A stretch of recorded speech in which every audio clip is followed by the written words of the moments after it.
बचत करना चाहिए और क्यों करना चाहिए, बीमा लेना चाहिए और क्यों लेना चाहिए, इसके विषय में कासम मास्टर साहब का पैगाम अपने समाज के नाम।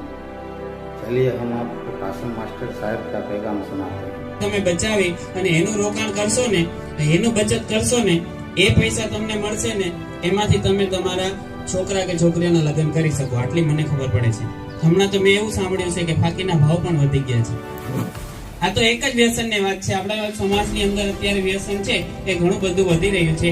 તો મારી નમ્ર અપીલ છે, મોલાના એ મૂકવાય કોઈ એટલે એ એમાં વાત નથી આવતી તો પણ કહી દઉં છું, પણ મોલાનાને ફાયદો થાય એવું સાથે સાથે કહી દઉં છું કે આ વ્યસન બંધ કરી અને એના ભેગા કરી અને એનું ખાલી રોકાણ કરો ને તો પણ ઘણું છે આપણી કોમ માટે. આપણે વ્યસનના કારણે બરબાદ થતા જઈએ છીએ. એ બરબાદીના બદલે આપણે ફરીથી આપણી કંઈક વિકાસમાં આગળ વધીએ. અને એ તમે સમજો છો, હું એ સમજુ છું, અને હું કહું છું એટલા માટે નહીં, તમારે ખાલી ને ખાલી તમારા બાળકોનું વિચારીને આ કરવાનું છે. બચત કરશો એ તમારા બાળકોને મળશે. વ્યસન બંધ કરીને તમારું સ્વાસ્થ્ય સુધારશો એ તમારા બાળકો માટે છે. સીધી વાત છે, તમને સમજી શકો છો આ નુકસાન કરે છે. એટલે હું કહું છું એટલા માટે નહીં, પણ તમે તમારા બાળકોનું કોક દિવસ વિચારી કે હું આ વ્યસન કરું છું એનાથી અસાધ્ય રોગ થશે. અસાધ્ય રોગ એટલે ખબર છે? ખબર છે બધાને.